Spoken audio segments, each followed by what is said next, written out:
Dahil malapit na ang araw ng mga puso, ibigay natin ng flower candy at na totoong flower. Hello mga my loves! Ready na naman si Madam Cheng. At dahil buwan ng mga puso, gusto ni Madam Cheng na maglambing sa kahit sinong makakasalubong ko pamula ngayon at sa mga susunod na araw. Bata, matanda, babae, lalaki, ganyan. Basta lahat ng makakasalubong ko, bibigyan natin ng simpleng regalo tulad ng candy flower. Actually, simple lang to, but it's the thought that counts nga, diba?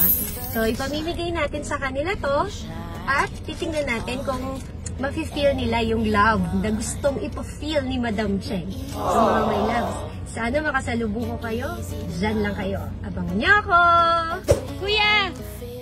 Happy Valentine's po! Pasensya na kayo. Sana po maligaya ka ngayong buwan ng puso.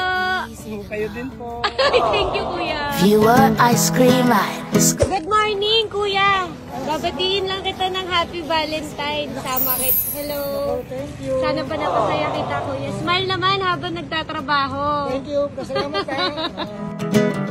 Ate, 2 pesos po. Happy Valentine's po. Thank you. Sana napasaya kita dahil sa araw ng mga puso. Saya naman. No, but you don't. Mga pretty girls, Happy Valentine's Day. Thank you so much. Be happy on Valentine's Day. I'm better by far. Happy Valentine's. House. Ito ang continuation ng pamimigay natin ng flower candy at na totoong flower galing sa Natural Art. Happy Valentine's. Thank you. Galing sa Natural Art. Muna ako dito. Malahigaw mo. Wala ka. And that's all because you're the.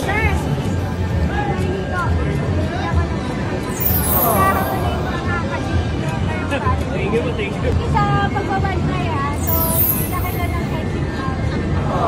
Kailangan ko na po yung maliit flower nyo ngayon. Thank you. Salamat po!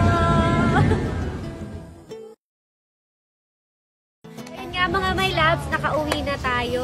Nakapagbigay na tayo ng mga simple and small token para sa mga my loves natin. Since na ngayon ay buwan ng puso, sana ay napasaya ko kayo sa maliit na bagay, mga my loves.